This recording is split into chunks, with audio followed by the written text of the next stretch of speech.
سننے والوں کو میرا آداب اور سلام۔ میرا نام عروج عالم ہے، میں لاہور میں رہتی ہوں۔ میرے ساتھ شادی کے بعد جو دردناک معاملات ہوئے، کوشش کروں گی کہ وہ آپ کے لسنرز تک بخوبی پہنچا سکوں۔ میری شادی سن 2000 میں ہوئی تھی۔ میں خود اندرون لاہور کی تھی، مگر شادی کر کے شاد باغ رخصت ہو کر آ گئی تھی۔ اپنی فیملی کے بارے میں بتاتی چلوں کہ میرے 2 بھائی اور 1 بہن ہیں۔ میں سب سے چھوٹی ہوں۔ میری شادی سے پہلے ہی سب کی شادیاں ہو چکی تھیں۔ میرے ابو کا انتقال 1995 میں ہو گیا تھا۔ جب میں صرف 15 سال کی تھی، وہ لاہور رنگ محل میں کپڑے کا کاروبار کیا کرتے تھے۔ ان کے بعد دونوں بھائیوں نے دکان سنبھال لی تھی۔ بہن بھائیوں کی شادیاں تو خاندان میں ہی ہو چکی تھیں۔ جب میری شادی کا وقت آیا تو خاندان میں میرا ہم عمر کوئی لڑکا نہیں تھا۔ امی اور باقی گھر والے بھی بہت پریشان رہتے تھے۔ 17 برس کی عمر سے ہی گھر والوں نے میرے رشتے دیکھنا شروع کر دیے تھے۔ بہت لوگوں کو کہا، لوگ پسند کر کے جاتے تھے، مگر بات بنتے بنتے رہ جاتی تھی۔ ایسے ہی 2 سال ہو گئے۔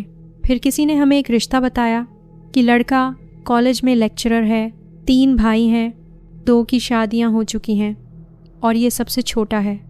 آپ لوگوں کی سمجھ میں رشتہ آتا ہے تو آپ لوگ اپنے بہاف پر دیکھ لیں۔ ایسے پھر ان سے ہمارا رابطہ ہوا۔ یہ رشتہ کسی میچ میکر نے نہیں کروایا تھا، بس کسی جان پہچان کے لوگوں کے آگے سے کوئی جاننے والے لوگ تھے۔ لینڈ لائن پر بات ہوئی اور انہوں نے کہا کہ ہم نے لڑکی دیکھنے آنا ہے۔ امی نے جمعے کا دن رکھا۔ اب میری بھابھیاں گھر تھیں، بہن بھی آئی ہوئی تھی۔ میں تیار ہو کر کمرے میں بیٹھی تھی۔ جمعے کی نماز کے بعد کا وقت تھا۔ دروازے پر دستک ہوئی۔ بڑے بھائی ساجد دروازہ کھولنے گئے۔ گاڑی سے ایک 70 سال کی بوڑھی عورت نکلی۔ اس کے ساتھ ایک 40 سال کا مرد، 30 سال کی عورت اور 7 2 بچے تھے جن کی عمریں تقریباً 10-11 سال کی ہوں گی۔ وہ اندر آئے۔ انہوں نے شلوار قمیض کے اوپر لمبا سا اوور کوٹ پہنا ہوا تھا۔ سردی کا موسم تھا اور اتنی بڑی مالا گلے میں پہنی ہوئی تھی۔ اس 70 سال کی عورت نے کوئی دوپٹہ، کوئی شال، کچھ نہیں لیا ہوا تھا۔ اندر آئی، میری امی سے بات ہوئی۔ سب ڈرائنگ روم میں بیٹھے تھے۔ وہ عورت بہت زیادہ باتیں کر رہی تھی۔ ہم سب نے نوٹ کیا کہ اس کے ساتھ آئی لڑکی ایک لفظ نہیں بول رہی تھی، اور یہ اس عورت کی بیچ والی بہو تھی، جبکہ مرد اس اماں کا بڑا بیٹا تھا۔ دونوں بچے اسی مرد کے تھے، مطلب بچوں کی ماں کی جگہ ان کی چاچی آئی تھی۔ ہم نے بچوں کی ماں کا پوچھا تو اماں فوراً سے کہنے لگیں، آپ لوگ گھر آئیں گے تو مل لیجئے گا۔ اماں کا لڑکا کوئی بات کرنے لگے تو اماں اس کو روک دیں۔ ساجد بھائی اور امی کچھ پوچھیں تو وہ اماں جواب دیں۔ بچے بھی ڈرے ہوئے تھے، ایک لفظ نہیں بول رہے تھے اور نہ اپنی جگہ سے ہل رہے تھے۔ اماں کی بہو نے پرانے سٹائل کا سادہ سا سوٹ پہنا ہوا تھا، جبکہ اماں نے بہت فیشن کیا ہوا تھا، ہینڈ بیگ لیا ہوا تھا۔ اماں نے ایک پاؤں میں چھوٹے چھوٹے کالے موتیوں کی پازب بھی پہن رکھی تھی۔ بہو نے میک اپ تک نہیں کیا تھا، جبکہ اماں نے سرخ رنگ کی لپسٹک لگائی ہوئی تھی۔ آنکھوں میں بھر بھر کے ایسے کاجل لگایا تھا کہ دیکھنے میں ہی بہت بھیانک لگ رہی تھی۔ اب ان کو کھانا کھلایا گیا۔ ہم نے بہت اہتمام کیا ہوا تھا۔ بھائی نے لڑکے کے بارے میں پوچھا تو وہ کہنے لگیں کہ آپ لوگ گھر آ کر دیکھ لیں، ہمیں ایک سادہ سی لڑکی چاہیے، بالکل ایسی جیسے آپ کی بہن ہے۔ میری بہن نے ان کی بہو سے بات کرنا چاہی تو وہ بات ہی نہیں کر رہی تھی۔ اب جب میں اندر گئی تو میں جا کر امی کے پاس صوفے پر بیٹھ گئی۔ ڈرائنگ روم میں باتیں ہو رہی تھیں اور 20 منٹ ہو گئے۔ مجھے وہ عورت بالکل بھی اچھی نہیں لگی۔ مجھے ان سے وحشت ہو رہی تھی، عجیب سی وائبز آ رہی تھیں۔ اس سے پہلے میرے بہت رشتے آئے۔ ناپسندیدگی ایک الگ معاملہ ہوتا ہے، یا کہیں آپ کو رشتہ پسند آ جائے تو ضروری نہیں کہ آپ کو بھی وہ لوگ پسند کر لیں، مگر کبھی کسی رشتے میں مجھے وحشت نہیں ہوئی تھی جو اس وقت ہو رہی تھی۔ اس عورت کو دیکھ کر مجھے گھٹن ہو رہی تھی۔ میں بالکل خاموش بیٹھی تھی۔ پھر وہ مجھے دیکھ کر اماں بولی، میرے پاس آ کر بیٹھو۔ اتنی دور کیوں بیٹھی ہو؟ میں اٹھ کر اس اماں کے پاس گئی تو کہنے لگیں، تم تو بہت خوبصورت ہو۔ اس کے بعد ہنس کر مجھ پر انہوں نے کچھ پڑھ کر پھونک ماری۔ آپ یقین کریں کہ جیسے ہی اس اماں نے یہ کیا، مجھے ایسا لگا جیسے چٹکی بجا کر کچھ بدل گیا ہو۔ اچانک سے میرا موڈ بدل گیا۔ میری امی اور سب دیکھ رہے تھے تو وہ اماں بولی، ماشاء اللہ عروج بہت پیاری ہے، کسی کی نظر نہ لگے تو میں نے کل پڑھ کر اس کی نظر اتاری ہے۔ ایسے یہ 1 گھنٹہ ملاقات رہی، اس کے بعد وہ چلی گئی اور اسی شام ان کا فون آ گیا کہ آپ لوگ اگلے دن آ جائیں، ہمارا لڑکا دیکھ لیں، ہمیں آپ کی لڑکی بہت پسند آئی ہے۔ اب جب یہ ساجد بھائی کو پتہ چلا تو انہوں نے کہا کہ فیملی تو بس ٹھیک ہے، مگر وہ اماں کسی کو بھی بات نہیں کرنے دے رہی تھی۔ یہ مجھے کچھ سمجھ نہیں آ رہی تھی۔ انہیں کہا کہ کل تو ہم نہیں آ سکتے، آپ لوگ ہمیں سوچنے کا ٹائم دیں، ہم آپ کو خود کال کریں گے۔ اس کے بعد ہم نے زیادہ دھیان نہیں دیا کیونکہ ہمیں وہ فیملی اماں کی وجہ سے خاص پسند نہیں آئی تھی۔ ایسے 3 دن ہو گئے۔ اب ہم بھی آہستہ آہستہ بھول رہے تھے کہ تیسرے دن اس اماں کا لینڈ لائن پر فون آیا اور کہنے لگی آپ لوگوں نے جواب نہیں دیا، میں تو آپ کا انتظار کر رہی ہوں۔ اب بھائی نے امی کو کہا کہ آپ لوگ انکار کر دیں، مجھے وہ لوگ ہی پسند نہیں آئے۔ امی نے انکار کا فون کر دیا۔ وہ عورت خاموش ہو گئی اور کچھ نہ بولی۔ میں نے بھی شکر ادا کیا کہ جان چھوٹی، کیونکہ پہلے دن ہی اس عورت نے پھونک ماری تھی۔ اس کے جانے کے بعد مجھے اس رات شدید بخار ہوا تھا۔ اس کے بعد میری امی کو جو بھی رشتہ بتایا تو میرے رشتے والے بات کر کے گھر ہی نہیں آتے تھے۔ پہلے بھی رشتہ نہیں ہوتا تھا، وہ سب فیملی گھر تو آتی تھی، مگر اس بار تو لڑکے والے گھر ہی نہیں آ رہے تھے۔ فون پر بات ہوتی اور فون پر ہی ختم ہو جاتی تھی۔ وجہ جان کر ہم بھی حیران رہ جاتے تھے۔ جیسے ایک بار اس اماں کے بعد جو رشتہ آیا، وہ لوگ لاہور گلبرگ کے رہائشی تھے۔ پہلے ساجد بھائی اور امی گئیں لبنہ بھابھی کے ساتھ، ان کو لڑکا بہت پسند آیا۔ تصویر تو انہوں نے پہلے ہی میری دیکھ لی تھی، میں بھی ان کو پسند آ گئی، مگر اس بار جب ہم نے ان کو بلانا تھا تو اسی دن ان کے لڑکے کا ایکسیڈنٹ ہوا اور اس کے پاؤں کی ہڈی ٹوٹ گئی۔ انہوں نے آنے سے منع کر دیا اور دوبارہ پلٹ کر نہیں دیکھا۔ اس کے بعد میرا پھر ایک رشتہ آیا۔ یہ لوگ سمن آباد رہتے تھے۔ انہوں نے میری تصویر دیکھی، مجھے پسند کر لیا۔ لڑکا سعودیہ ہوتا تھا۔ دونوں فیملیز میں بات آگے بڑھنے لگی۔ اب لڑکے کے آنے کا ویٹ کر رہے تھے۔ جیسے ہی لڑکے نے پاکستان آنا تھا تو اس کے ساتھ کوئی اللہ جانے کیا ہوا تھا، اس لڑکے کو وہاں جیل ہو گئی۔ یہ وہی تاریخ تھی جس تاریخ پر اس نے پاکستان آنا تھا اور ہم لوگ منگنی کے لیے بیٹھے ہوئے تھے۔ کوئی منشیات کا الزام لگا تھا یا کیا معاملہ تھا، مجھے اب صحیح سے یاد نہیں۔ لڑکے کی ماں کو پتہ چلا تو انہوں نے صاف انکار کر دیا اور انہوں نے ہمیں یہ بات نہیں بتائی تھی۔ وہ تو 2 مہینے بعد جن کے تھرو یہ رشتہ ہوا تھا، وہ کہیں لبنہ بھابھی کی امی کو بازار میں خاتون ملی۔ انہوں نے بتایا کہ لڑکے کی ماں نے کہا کہ یہ رشتہ منحوس تھا، میرے بیٹے نے جس تاریخ کو پاکستان آنا تھا وہ جھوٹے کیس میں پھنس گیا، اور جیسے ہم نے اس رشتے سے انکار کیا تو اگلے دن ہی ہمارا لڑکا جیل سے گھر واپس آ گیا۔ یہ بات تو ممکن ہی نہیں تھی کہ ایک دن میں کوئی جیل گیا اور اس کے اگلے دن وہ گھر بھی واپس آ گیا، اور وہ بھی باہر کی جیل میں، جہاں نہ ملک اپنا نہ جان پہچان کے ضمانت ہو سکتی۔ ایسے مجھے یاد پڑتا ہے کہ میرا ایک اور رشتہ آیا جو لاہور میں راج گڑھ رہا کرتے تھے۔ وہاں بھی پہلے بھابھی، امی اور ساجد بھائی گئے، رشتہ پسند آ گیا، اور آپ اسے اتفاق کہہ لیں یا کچھ بھی کہہ لیں، میرے اوپر گرم دودھ کی پتیلی گر گئی۔ میری ایک آدھی ٹانگ اور پاؤں سارا جل گیا۔ اتنی تکلیف میں تھی کہ آپ کو بتا نہیں سکتی۔ میں ڈاکٹر پر گئی، مجھے پاؤں اور ٹانگ پر پٹی کی اور 2 انجیکشن لگے۔ لڑکے والوں کے سامنے گئی، میں لنگڑا کر چل رہی تھی۔ اس شام ان کو امی نے انکار نہیں کیا۔ اگر گھر آنے سے انکار کر دیا تو وہ لوگ برا نہ مان جائے، ان کو آنے دیا جائے۔ لڑکے کی ماں اور بڑی بہن نے دیکھا، اول تو رشتے والے گھر نہیں آ رہے تھے، اور جو آیا تو یہ حادثہ ہو گیا۔ ان کو میں پسند آ گئی۔ 1 ہفتے کے بعد بات پکی کا دن فکس ہوا۔ وہ بھی جمعے کا دن تھا جس دن فنکشن تھا۔ سب ارینجمنٹس مکمل کر لیے گئے تھے، تو فنکشن سے صرف 1 گھنٹہ پہلے ان کا فون آیا کہ ہماری طرف سے انکار، ہم رشتہ نہیں کرنا چاہتے۔ اللہ آپ کے اور ہمارے حق میں بہترین کرے۔ اس دن جو میری امی بری طرح ٹوٹی، میں بھی بہت روئی۔ شاید امی اور میری کہیں نہ کہیں اس رشتے کے ساتھ جذباتی وابستگی ہو گئی تھی۔ ساجد بھائی اور ماجد بھائی دونوں کو غصہ آیا، اتنے لوگوں کو انوائٹ کیا ہوا ہے، ان کے سامنے شرمندگی ہوئی۔ اس دن کے آنے سے پہلے ہی خاموشی سے انکار کر دیتے تو شاید اتنی تکلیف نہ ہوتی۔ اس کے بعد اسی فنکشن پر اسی اماں کا فون آیا کہ میں شاد باغ سے اسماعیل کی ماں بات کر رہی ہوں. آپ لوگ ہمارے گھر لڑکا دیکھنے آ جائیں. آپ لوگ پریشان ہیں, عروج کا رشتہ کہیں نہیں ہو رہا. میں بھی بہت پریشان تھی. فون میرے بھائی نے اٹھایا تھا. اس بار بھائی نے جب سب کو بتایا تو سب حیران تھے کہ 7 مہینے گزر گئے اور اس عورت کے پاس ابھی تک ہمارا نمبر تھا. بھائی نے کہا, سوچ کر گھر مشورہ کر کے آپ کو بتاتے ہیں. کچھ لوگوں کو اس پہلے والے رشتے کا پتہ تھا. جب دوبارہ ان کا فون آیا تو اسی فنکشن کی رات لوگوں نے امی اور ساجد بھائی کو مشورہ دیا کہ عروج کا کہیں رشتہ نہیں ہو رہا, کہیں بھی بات نہیں بن رہی. تو ایسے میں اتفاق دیکھو کہ یہ رشتہ آ گیا ہے, تو تم لوگ انکار نہ کرو, شاید اسی میں کوئی مصلحت ہو. ساجد بھائی اور امی خاموش ہو گئے. ایسے اسماعیل کے گھر سنڈے کو سب گئے. اس عورت کا گھر 10 مرلے ڈبل سٹوری تھا. اوپر 2 بہوئیں تھیں, نیچے وہ اماں اور اس کا بوڑھا شوہر مگر ویل چیئر پر تھا. ان کے گھر گئے تو گھر والوں نے بتایا کہ ہمیں 2 بہوئیں ملیں, مگر وہی پرانے زمانے کے سادے سے ملبوسات میں تھیں.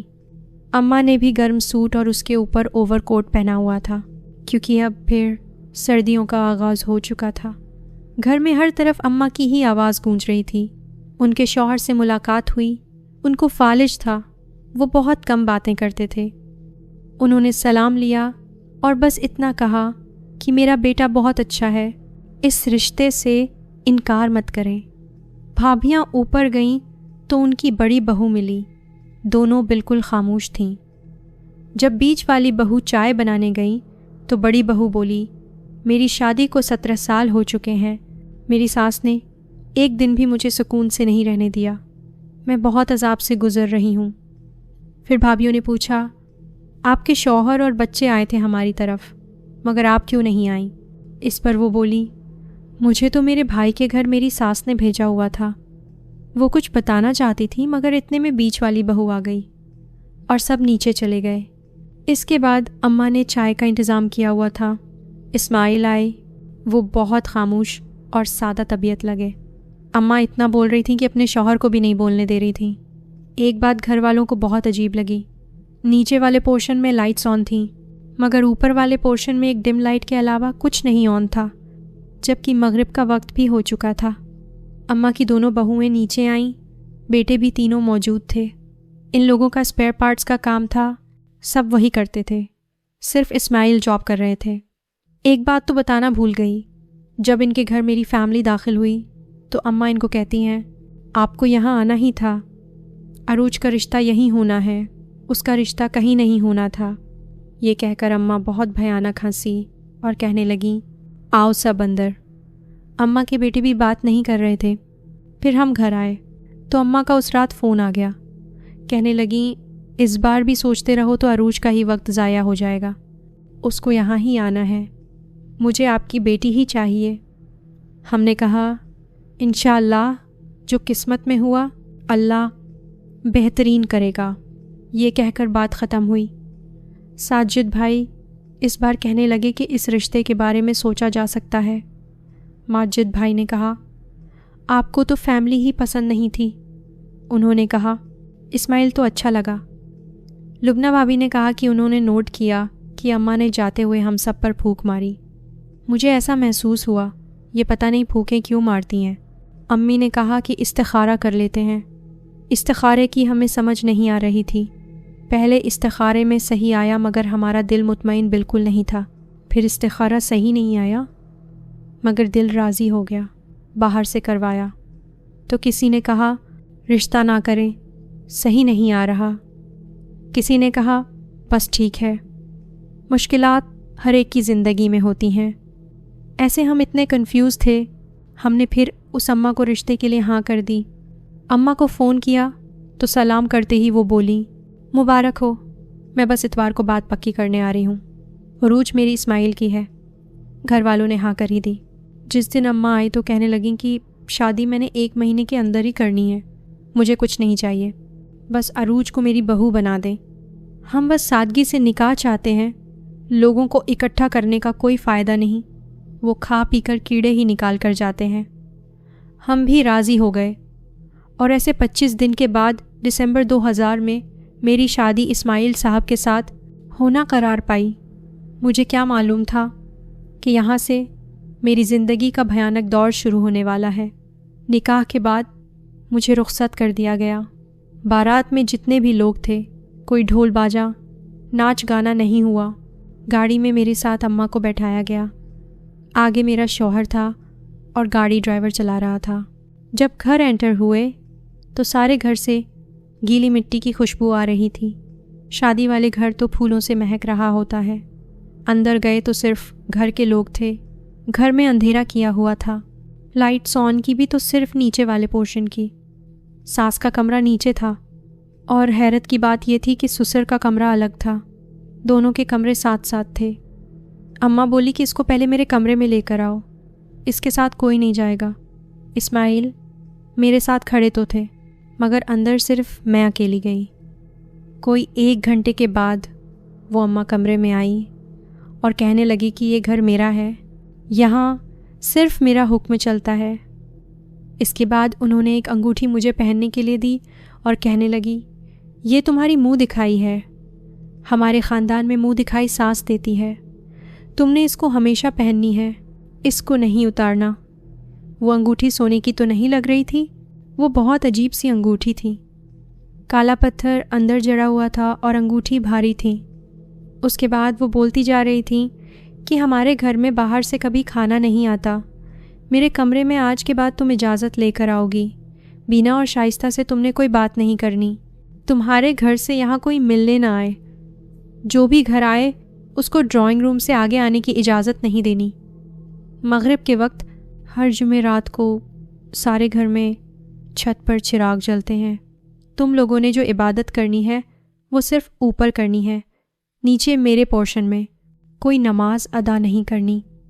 آس پڑوس سے کوئی بھی آ جائے، کتنی ہی ایمرجنسی کیوں نہ ہو، تم میں سے کوئی کسی محلے والے کے سامنے نہیں جائے گی اور نہ اجازت کے بغیر گھر سے باہر نکلے گی۔ تمہارے گھر والے صبح ناشتہ نہ لے کر آئیں، یہ رسم ہمارے ہاں نہیں ہوتی، جو میں کہوں گی وہی گھر بنے گا۔ اب تم اکیلی اپنے کمرے میں جاؤ، تمہیں چھوڑنے کوئی نہیں جائے گا۔ مجھے ان کی باتیں سن کر غصہ تو بہت آ رہا تھا، مگر میں کچھ نہ بولی۔ میں اپنا لہنگا سنبھالتی کمرے سے باہر آئی تو باہر سارے گھر میں اندھیرا ہی اندھیرا تھا۔ میں خاموشی سے زینے چڑھتی اوپر گئی۔ اوپر صرف 3 کمرے تھے، ایک ٹی وی لاؤنج اور بڑا سا ٹیرس تھا۔ ٹیرس 2 تھے، ایک آگے کو اور دوسرا پیچھے کو بنا ہوا تھا، اور پیچھے والے ٹیرس سے چھت کو جانے والے زینے تھے۔ میں اوپر گئی، 2 کمرے بالکل بند تھے اور ایک کمرہ کھلا تھا، یقیناً وہ میرا ہی تھا۔ میں اندر گئی تو اسماعیل سو رہے تھے۔ رات کے 1 بجے کا ٹائم تھا۔ میں کپڑے چینج کر کے بیڈ پر لیٹ گئی۔ صبح 6 بجے شور سے آنکھ کھلی، اسماعیل اٹھ چکے تھے۔ پتہ چلا کہ دونوں بہویں نیچے کام کر رہی ہیں اور اماں بہت بد اخلاقی سے ان سے بات کر رہی تھیں۔ ان دونوں کا میں بتا دوں کہ بڑی والی بہو کا نام بینا تھا، جن کے 2 بچے تھے، اور اس کے بعد باجی شائستہ تھیں، جن کی شادی کو 15 سال ہو چکے تھے، مگر ان کی کوئی اولاد نہیں۔ وہ تو مجھے پہلے دن سے ہی بیمار لگی تھیں۔ میں منہ دھو کر باہر آئی تو اسماعیل بولے اماں بلا رہی ہیں۔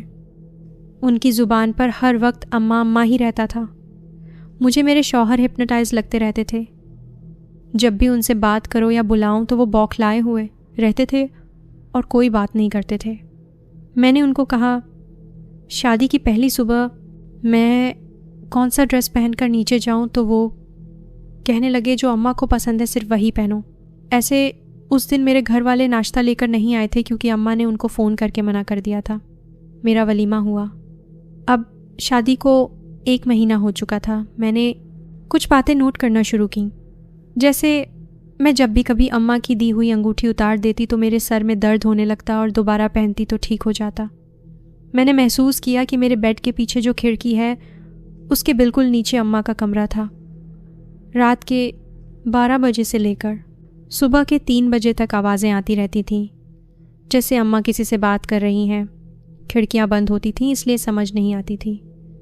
پھر میں نے دیکھا کہ ایک رات میں سو رہی ہوں تو میرے شوہر کمرے کے دروازے پر کھڑے ہیں اور ان کا منہ دوسری طرف تھا۔ میں نے ان کو آواز دی مگر انہوں نے کوئی جواب نہیں دیا، اور میں اٹھ گئی، دیکھوں کہ یہ کیا کر رہے ہیں۔ جب غور کیا تو پتہ چلا کہ وہ سلیپ واکنگ کی حالت میں ہے اور نیچے صرف اماں کے کمرے میں جا رہے ہیں۔ اماں کے کمرے کا دروازہ کھلا اور وہ اندر چلے گئے۔ میں زینوں سے دیکھ رہی تھی۔ تھوڑی آگے گئی تو اسماعیل پر میری ساس کچھ پڑھ کر پھونک رہی ہیں۔ وہ میری ساس کے پاس بیڈ پر لیٹ گئے۔ ان کے گھر کا ماحول بہت عجیب تھا۔ میرے شوہر نے ہر دوسرے تیسرے دن یہی کام کرنا شروع کر دیا۔ میری ساس محلے میں کسی سے نہیں ملتی تھی اور ان کے گھر ان کا کوئی بھی رشتہ دار آتا جاتا نہیں دیکھا تھا۔ ایک دن اماں کو کہیں جانا پڑا، ان کو دیر ہو گئی۔ اس دن میری شائستہ باجی اور بینا باجی سے پہلی بار بات ہوئی۔ بات تو پہلے بھی ہوتی تھی مگر اماں کے سامنے بہت مختصر بات ہوتی تھی۔ ایک دوسرے کی ذاتی زندگی پر ہم نے کبھی گفتگو نہیں کی۔ اس دن شائستہ باجی اپنے شوہر کے ساتھ کہیں چلی گئی اور بینا باجی سے میری باتیں شروع ہوئیں۔ بینا باجی نے کہا، تم اپنی ماں کے گھر کیوں نہیں جاتی؟ میں نے کہا، جاتی ہوں۔ اسماعیل میرے ساتھ جاتے ہیں اور وہیں بیٹھے رہتے ہیں، انہی کے ساتھ واپس آتی ہوں، مگر آپ کو کبھی نہیں دیکھا اپنی امی کی طرف جاتے۔ وہ بولی، میں یتیم ہوں، میرے 5 بھائی ہیں، کوئی بہن نہیں، سب اپنی اپنی زندگی میں مصروف ہیں۔ میں نے پوچھا کہ اماں آپ کو کچھ عجیب نہیں لگتی؟ وہ بولی، اماں کی وجہ سے میری زندگی برباد ہو گئی ہے۔ اس عورت نے میرا جینا حرام کیا ہوا ہے۔ جس دن سے میری شادی ہوئی ہے میں ایک بیوہ جیسی زندگی گزار رہی ہوں، نہ اپنی مرضی کا کھا پی سکتی ہوں نہ ہی پہن سکتی ہوں۔ شادی کے 5 سال تک میرے گھر بچہ نہیں ہوا کیونکہ میرے 4 ابارشن ہوئے تھے۔ اماں بہت بھیانک عورت ہے۔ شروع میں مجھے ان کی بہت سی باتوں سے اختلاف ہوا تو یہ کہتی تھی کہ مجھ سے اگر اختلاف ہوا تو میں تمہیں برباد کر دوں گی۔ میں اپنے شوہر سے جب بھی بات کرتی تھی وہ کوئی جواب نہیں دیتے تھے۔ پہلی بار مجھے اس گھر میں جب خوشخبری ملی کہ میں ماں بننے والی ہوں تو میری طبیعت بہت خراب رہنے لگی۔ مجھے اس دوران بہت برے خواب آنے لگ گئے تھے۔ جیسے میں خواب دیکھتی، ایک عورت ہے، وہ مجھے کسی صندوق میں بند کر کے باہر سے تالا لگا کر چلی جاتی ہے۔ میرا دم گھٹ رہا تھا۔ میں آیت الکرسی پڑھتی ہوں تو میری آواز نہیں نکل رہی تھی۔ اچانک دروازہ کھلتا ہے تو وہی عورت مجھے دیکھ کر ہنستی ہے۔ میرے بال بہت زیادہ اترنے لگ گئے تھے۔ یہ مجھے کسی ڈاکٹر کے پاس نہیں جانے دیتی تھیں۔ ان کی اپنی ایک لیڈی ڈاکٹر تھی جو مجھے ہر 10 دن بعد چیک کرنے آتی تھی۔ وہ اللہ جانے کیا کرتی تھی یا پڑھتی تھی کہ اس کی موجودگی میں میری حالت بہت بری ہو جایا کرتی تھی۔ وہ مجھے ڈاکٹر قمر پراسرار سی عورت زیادہ لگتی تھی جو کبھی بات نہیں کرتی تھی۔ میرا مس کیریج ہو چکا تھا اور مجھے پہلی بار تو پتہ ہی نہیں چلا تھا۔ پھر میری ساس کمرے میں آئیں اور بولی، مجھ سے اختلاف کرو گی تو یہی ہوگا۔ وہ اپنے 3 بیٹوں کو اپنے سے باندھ کر ہمیشہ رکھتی ہیں۔ وہ اپنی بیویوں کے مخالف تو ہو سکتے ہیں مگر اپنی ماں کی کبھی حکم عدولی نہیں کرتے۔ وہ 3 مرد ایسے ہیں جیسے ان کو کوئی ہوش نہیں، نہ دین کا پتہ نہ دنیا کا پتہ۔ ان کی اپنی دنیا ہے اپنی ماں کے ساتھ۔ یہ سبھی بہت پراسرار ہیں۔ اس کے کچھ عرصے بعد میں پھر امید سے ہوئی۔ میں نے خواب دیکھا کہ میرے بچے کی نال کٹ گئی ہے۔ ان دنوں لیڈی ڈاکٹر بھی چیک کرنے نہیں آتی تھی، نہ یہ مجھے کسی ڈاکٹر کے پاس جانے دیتی تھی۔ ایسے میرا گھر میں ہی مس کیریج ہو گیا تھا۔ میں نے پوچھا کہ آپ نے کبھی نکلنے کی کوشش نہیں کی؟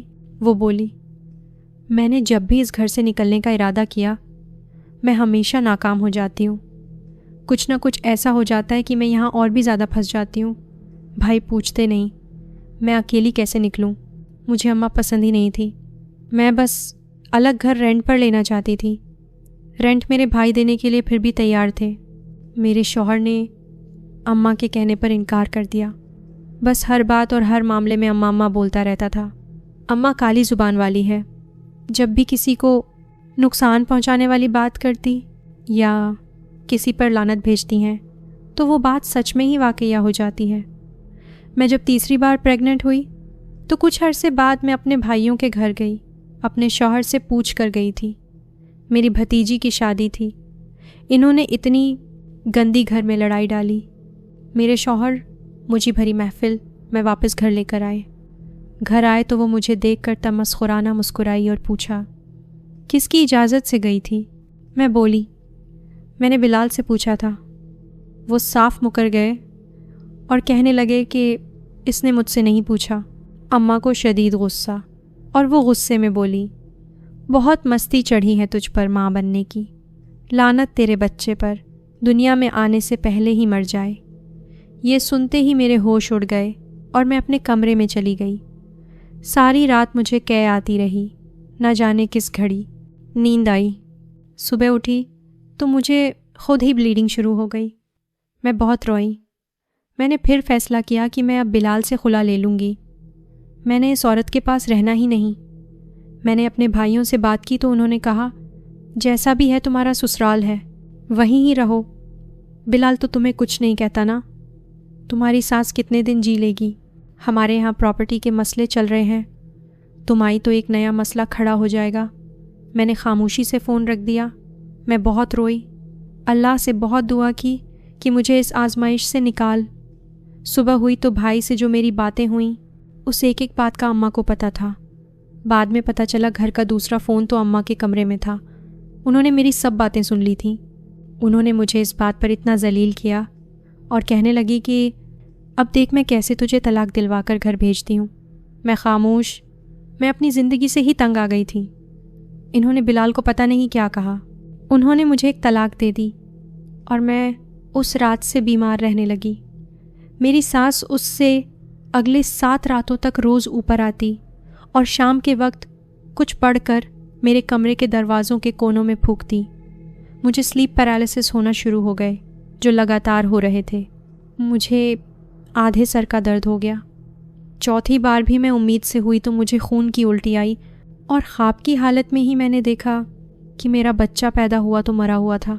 میری ساس مجھے دیکھ کر ہنس رہی تھی۔ جب میں اٹھی تو وہی ہوا جس کا ڈر تھا۔ مجھے شدید درد شروع ہوا۔ میں چیخیں مارتی رہی اور جب ہاسپٹل لے کر گئے تو میرا ابارشن ہو گیا۔ میں اندر اور باہر سے ٹوٹ گئی تھی۔ اس دوران بھائیوں نے بھی مجھ سے رابطہ کم کر دیا۔ ہمارے گھر کسی کام والی کو نہیں رکھا جاتا۔ اسی حالت میں جب گھر آئی تو مجھے کچن میں بھیج دیا، جبکہ مجھ سے قدم تک نہیں اٹھایا جا رہا تھا۔ میرے کپڑوں پر چھوٹے چھوٹے کٹس کے نشان لگنا شروع ہو گئے۔ مجھے ہر وقت اپنے آس پاس گندی مچھلی کی بدبو آنے لگی تھی۔ میں ہر شام ساس کے پاؤں دبایا کرتی تھی۔ وہ مجھے کہتی تھیں، اب میری نافرمانی کا سوچا تو انجام تم جانتی ہو۔ اس کے بعد میں نے ان سے معافی مانگی کہ جو کچھ ہوا آپ مجھے معاف کر دیں۔ مجھے خود نہیں پتہ چلا کہ میں نے ان سے کیوں اور کس بات کی معافی مانگی ہے، جبکہ سارا قصور تو ان کا ہے۔ میں وہ بولتی اور وہ کرنے لگی جو اماں کو پسند ہوتا۔ ایسے لگتا ہے جیسے مجھ سے کوئی کام کروا رہا ہے۔ پھر میں 2 بار پریگننٹ ہوئی اور شدید ٹینشن میں مجھے بچے ہوئے۔ میری ساس 9 مہینے تک روز مجھ سے ایک ہی بات کرتی کہ اگر بیٹی ہے تو مر ہی جائے تو اچھا ہے، میرے بیٹے ہیں تو میں اپنے بیٹوں کے بھی بیٹے ہی دیکھنا چاہتی ہوں۔ میں نے پوچھا، انکل کیا وہ کبھی نہیں بولتے ہم اپنے سسر کو انکل کہا کرتے تھے؟ بینا باجی بولی، میں جب سے اس گھر میں آئی ہوں میں نے ان کو ایسے ہی اسی حالت میں دیکھا ہے۔ اماں ان کو تعویذ پلاتی ہیں، میں نے اپنی آنکھوں سے دیکھا ہے۔ اس کے بعد انہوں نے کہا، میں نے 2 بیٹے تو پیدا کیے ہیں مگر ان پر میرا نہیں اماں کا حکم چلتا ہے۔ بچوں پر بھی پتہ نہیں کیا جادو کرتی ہیں کہ وہ اپنی دادی کے غلام ہیں۔ میرے شوہر، یہ تینوں بھائی بھی بہت پراسرار سے ہیں، نہ کسی سے گھلتے ملتے ہیں، نہ کسی کے گھر جاتے ہیں، نہ کوئی ان کے گھر آتا ہے۔ عجیب نفسیات ہیں ان لوگوں کی۔ میں بیٹوں کے بعد بہت بیمار ہوں۔ ایک دن چکر کھا کر گر گئی۔ جب ہوش آیا تو بلال پتہ نہیں کیسے ڈاکٹر پر لے کر گئے۔ وہاں پتہ چلا کہ مجھے بلڈ کینسر ہے۔ اس بات کو ابھی کچھ عرصہ ہوا ہے۔ اب میری طبیعت بہت خراب رہتی ہے۔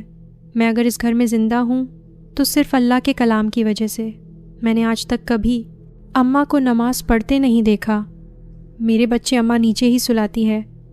یہ کہنا تھا کہ دروازے پر دستک ہوئی تو دیکھا اماں گھر آ گئی تھیں۔ بینا باجی اپنے کمرے میں فوراً چلی گئیں اور اندر سے چٹخنی لگا لی۔ اتنی دیر میں شائستہ باجی گھر آ گئیں۔ آتے ہی ان کی طبیعت بہت خراب ہوئی۔ اماں کو پتہ چلا کہ وہ ان سے پوچھ کر باہر نہیں گئی۔ وہ بولی، تو مر، تیری ٹانگ ٹوٹ جائے۔ یہ کہہ کر شائستہ باجی اوپر زینے چڑھنے لگیں اور آدھے زینے پر سے ان کا پاؤں سلپ ہوا۔ وہ سیدھا ٹی وی لاؤنج میں گریں اور ان کی اسی وقت ٹانگ ٹوٹ گئی۔ وہ چیختی رہیں اور اماں شائستہ کو دیکھ کر جو بھیانک انداز میں مسکرائی اور اپنے کمرے میں چلی گئی۔ اس رات جمعہ رات تھی۔ اماں بولی، گھر کی ساری چھت پر چراغ جلا کر آ۔ اس گھر میں بہت منحوسیت رہتی تھی۔ بیٹے اپنی ماں کے غلام تھے۔ ایک بار ایسا ہوا کہ میں اماں کے کمرے میں گئی، وہ نہا رہی تھیں۔ ان کے کمرے میں دیکھا کہ کچھ ڈالس ملیں، کچھ اون کے گچھے رکھے تھے۔ ایک بڑا سا کالا مٹکا پڑا تھا جس کے اندر بڑے بڑے دانے تھے۔ عجیب سی اسمیل کمرے سے آ رہی تھی۔ پھر میں ساتھی انکل کے کمرے میں گئی تو ان کی حالت پہلے سے خراب تھی۔ ان کے کمرے سے اتنی گندی بو آ رہی تھی جیسے کتنی دیر سے انکل کی صفائی ہی نہ ہوئی ہو۔ وہ چیخیں مار رہے تھے اور ان کے پاس بجھی ہوئی اگر بتیاں پڑی تھیں۔ میں کمرے میں گئی تو وہ انگلی کے اشارے سے کچھ کہہ رہے تھے جو مجھے سمجھ نہیں آ رہا تھا۔ میں اوپر بھاگ گئی۔ مجھے اب اپنی سانس سے ڈر لگنے لگا تھا۔ میں کچن میں گئی تو دیکھا اماں دودھ میں کچھ ملا رہی تھیں۔ میں سائڈ پر ہو گئی۔ وہ باہر آئی اور کہنے لگیں کہ یہ شائستہ کو دے آؤ۔ میں ایک لفظ نہیں بولی۔ ان کی آنکھوں میں بہت خوف تھا۔ میں اوپر گئی تو شائستہ باجی نے دودھ پی لیا۔ وہ دودھ پی کر عجیب سی ہو گئی تھی۔ ہم تینوں عورتوں کے ساتھ جو کچھ بھی اس گھر میں ہو رہا تھا اس میں یوں سمجھیں کہ ہمارا دماغ ہی بند ہو جاتا تھا، عقل ہی کام نہیں کرتی تھی۔ ایسے ایک بار مجھے شائستہ باجی سے بات کرنے کا موقع ملا۔ میں نے ان سے پوچھا، آپ کی شادی کو اتنا عرصہ ہو گیا، آپ کے بچے نہیں ہوئے؟ وہ بولیں، میری 2 بیٹیاں ہوئی تھیں، ان کو جنات لے گئے۔ میں نے کہا، جنات لے گئے؟ کیا مطلب؟ وہ بولیں، میری دعا ہے تم ہماری والی زندگی نہ جیو۔ اس کے بعد اماں کی آواز آئی۔ وہ مجھے بلا رہی تھیں۔ اب میں اپنی ماں اور بھائیوں سے کیسے بات کرتی؟ اسماعیل میرے ساتھ ہوتے تھے۔ امی پوچھتی کہ تم ٹھیک ہو؟ میں کہہ دیتی تھی، جی ٹھیک ہوں۔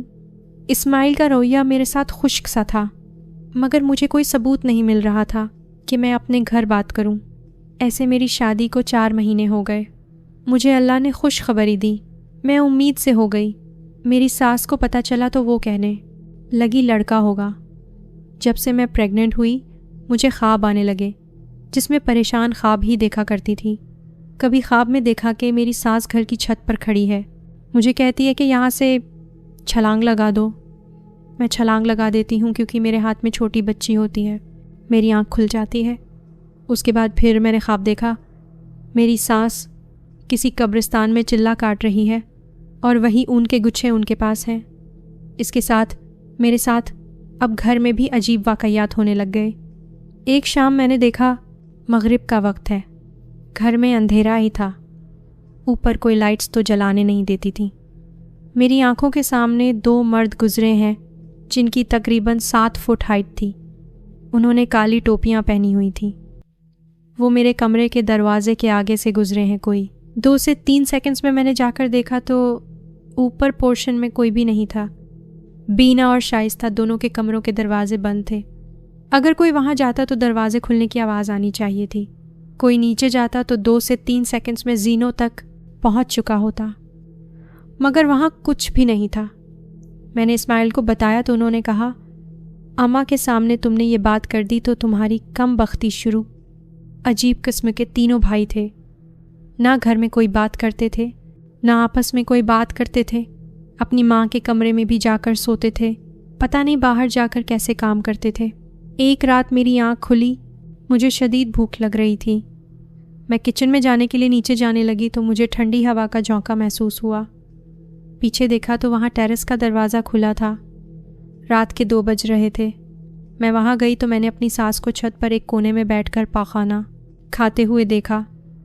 انہوں نے مجھے نہیں دیکھا تھا۔ میں واپس اپنے کمرے میں آئی۔ مجھے بہت تیز 5 منٹ کے اندر ہی بخار ہو گیا۔ مجھے یقین نہیں آ رہا تھا کہ میں نے یہ سب کیا دیکھا ہے۔ میں واپس کمرے میں گئی۔ یہ بات ایسی تھی کہ میں کسی سے بھی نہیں کر سکتی تھی۔ اس رات کے بعد مجھے اپنے کمرے میں ایک مخصوص سی بو محسوس ہونے لگی۔ یہ صرف تب ہوتا تھا جب میں کمرے میں اکیلی ہوتی۔ مجھے پتہ چلا کہ مجھے تو بیٹی ہونے والی ہے۔ میں نے کسی کو گھر آ کر کچھ نہیں بتایا، مگر میری ساس کو پتہ نہیں کیسے پتہ چل گیا۔ اس کے 5 دن بعد میں زینے اتر رہی تھی تو مجھے تیسرے زینے سے کسی نے نیچے کی طرف دھکا دیا۔ میں خود کو سنبھال نہیں سکی اور پیٹ کے بل زمین پر گر گئی۔ اور مجھے اتنی شدید تکلیف ہوئی کہ جیسے میری جان نکل گئی ہو۔ اس وقت میں نے اوپر دیکھا تو وہاں کوئی بھی موجود نہیں تھا۔ تو مجھے کس نے دھکا دیا؟ میری چیخیں سن کر شائستہ اور بینا دونوں بھاگتی ہوئی آئیں اور مجھے پھر اسماعیل ڈاکٹر کے پاس لے کر گئے۔ انہوں نے کہا بچہ اندر ہی مر گیا ہے۔ میں 2 دن ہاسپٹل میں رہی، میرے ساتھ کوئی بھی نہیں تھا، میری امی اور بھائی کو انہوں نے خبر ہی نہیں کی کہ میرے ساتھ کیا ہوا ہے۔ جب گھر آئی تو امی اور ساجد بھائی ملنے آئے، میرے کمرے میں گئے تو وہاں میں نے ساری بات ان کو بتا دی کہ میری سانس کالا جادو کرتی ہے اور یہ جو چاہتی ہے وہی اس گھر میں ہوتا ہے۔ میری امی نے کہا کسی کو مت بتانا کہ ہمیں پتہ چل گیا ہے، ہم 1 ہفتے بعد آئیں گے اور تم کو لے جائیں گے۔ میں خاموش ہو گئی۔ اس رات میں نے پہلی بار اسماعیل سے کہا آپ اماں کو سمجھاتے کیوں نہیں؟ مجھے میری ماں کے گھر رہنے جانا ہے۔ اس وقت میرے شوہر کی آواز بدلی ہوئی تھی، جیسے وہ ہوش میں نہیں تھے۔ وہ کہنے لگے اماں جو چاہتی ہے وہی ہوگا، ماں کے قدموں کے نیچے جنت ہے۔ یہ کہہ کر وہ نیچے چلے گئے۔ میں سو گئی۔ صبح اٹھی تو آنکھیں کھول کر دیکھا، میرے پاس اماں کھڑی تھیں اور مجھے کہنے لگیں میرے بیٹے کو میرے خلاف کر رہی ہیں، تیرے ساتھ میں کیا کرتی ہوں؟ یہ کہہ کر وہ چلی گئیں۔ 24 گھنٹے بعد میری طبیعت خراب ہو گئی۔ مجھے سردی میں ٹھنڈے پسینے آنے لگے، بار بار پیشاب کی حاجت محسوس ہونے لگی۔ تیسرے دن مجھے اپنے گلے میں شدید خارش ہوئی، جلن ہوئی، الجھن ہوئی۔ میں باتھ روم گئی، وہاں جا کر انگلی ڈال کر الٹی کرنے لگی۔ ایسا لگا جیسے کوئی چیز پھنسی ہوئی ہے، سانس نہیں لی جا رہی تھی۔ انگلی دوبارہ ڈالی تو میرے حلق سے بال نکلے، ان کا گچھا بنا ہوا تھا۔ میں بہت سہم چکی تھی۔ میں نے فیصلہ کیا کہ میں اب اس گھر میں نہیں رہوں گی۔ میں نے اپنا برقع پہنا اور جوتے پہن کر باہر جانے لگی۔ گیٹ پر میری ساس کھڑی تھیں۔ آپ شاید یقین نہ کریں، میری ساس نے مجھ پر پڑھ کر کچھ پھونکا اور میں الٹے پاؤں واپس کمرے میں چلی گئی اور کمبل میں جا کر سو گئی۔ جب اٹھی تو شائستہ اور بینا نے بتایا کہ تم 2 دن سے سو رہی ہو۔ پاس اماں کھڑی تھیں، ان کی آنکھیں ایسی لال تھیں جیسے انگارے ہوں، اور وہ بہت بھیانک طریقے سے مجھے دیکھ کر ہنس رہی تھیں۔ اس گھر میں کچھ اور بھی بہت عجیب ہو رہا تھا۔ اب 1 مہینہ ہو گیا تھا، نہ میری امی کا فون آیا، نہ ساجد بھائی انہیں گھر لے کر آئے۔ میرے کمرے سے تعویذ نکلنے شروع ہو گئے۔ میری الماری میں رکھے کپڑوں پر جلنے کے نشان بنے ہوئے تھے، اور یہ ہر سوٹ پر بنے ہوئے تھے۔ کوئی ایسا میرا سوٹ نہیں تھا جس پر جلے کا نشان نہ ہو۔ اسی دوران انکل کی طبیعت بہت خراب ہو گئی۔ انہیں بلال اور عثمان، میرے شوہر کے دونوں بھائی، ہاسپٹل لے کر گئے۔ وہاں پتہ چلا کہ انکل کا انتقال ہو گیا ہے۔ ان کے کمرے میں کسی کو جانے کی اجازت نہیں تھی، اور نہ ہی انہیں کسی کے پاس جانے یا بات کرنے کی اجازت ہوا کرتی تھی۔ انکل کی میت کو گھر لایا گیا۔ بہت کم لوگ جنازے میں شریک تھے۔ میرے گھر والے بھی آئے تھے۔ میں نے کہا آپ لوگ مجھے کیوں نہیں لینے آئے؟ امی بولیں تم نے خود ہی تو فون پہ کہا تھا کہ میں ٹھیک ہوں، ایسا کچھ نہیں، آپ لوگ مجھے لینے مت آنا۔ میں نے کہا امی میں نے تو فون کیا ہی نہیں آپ لوگوں کو، مجھے یہاں نہیں رہنا، مجھے اپنے ساتھ لے جائیں۔ امی مجھے اپنے ساتھ لے گئیں۔ اماں سے نہیں پوچھا گیا، نہ ہی اسماعیل سے پوچھا گیا۔ میں ان کچھ مہینوں میں پہچان میں نہیں آ رہی تھی، اتنی کمزور ہو چکی تھی، منہ کا نقشہ ہی بدل گیا تھا، کالے ہلکے پڑ چکے تھے۔ اسی رات اماں کا فون آیا اور کہنے لگیں عروج کو واپس گھر چھوڑ کر جاؤ ورنہ تم لوگوں کے لیے اچھا نہیں ہوگا۔ ساجد بھائی نے کہا آپ لوگوں نے جو کرنا ہے کر لیں، ہم نے عروج کو اب واپس نہیں بھیجنا۔ اس رات بارش ہو رہی تھی، ہماری لائٹ چلی گئی۔ میں موم بتی جلانے کے لیے اٹھی تو وہی گندی اسمیل مجھے آنے لگی جو اسماعیل کے گھر میں آتی تھی جب سے میں پریگننٹ ہوئی تھی اور کمرے میں اکیلی ہوا کرتی تھی۔ میں نیند میں بہت بری طرح ڈرنے لگی تھی۔ امی نے پہلے ہی کسی صاحب علم آدمی سے رابطہ کر کے میرا معاملہ بتایا ہوا تھا۔ 8 دن بعد میرے پیٹ اور ریڑھ کی ہڈی میں شدید درد ہوا، اتنی تکلیف تھی۔ امی اور بھائی مجھے شام نگر میں ایک صاحب علم آدمی کے پاس لے کر گئے۔ انہوں نے مجھے دیکھا اور دیکھتے ہی کہا اس پر شدید قسم کا کالا جادو کروایا گیا ہے۔ اس کے بعد ایسے میرا روحانی علاج شروع ہوا جس میں نماز کی پابندی، کچھ اذکار پڑھنے کے لیے دیے گئے۔ میں اپنی ماں کے گھر تھی۔ انہوں نے کہا کہ میں پڑھائی کروں گا اور ہر جمعے کی رات کو میانی صاحب قبرستان میں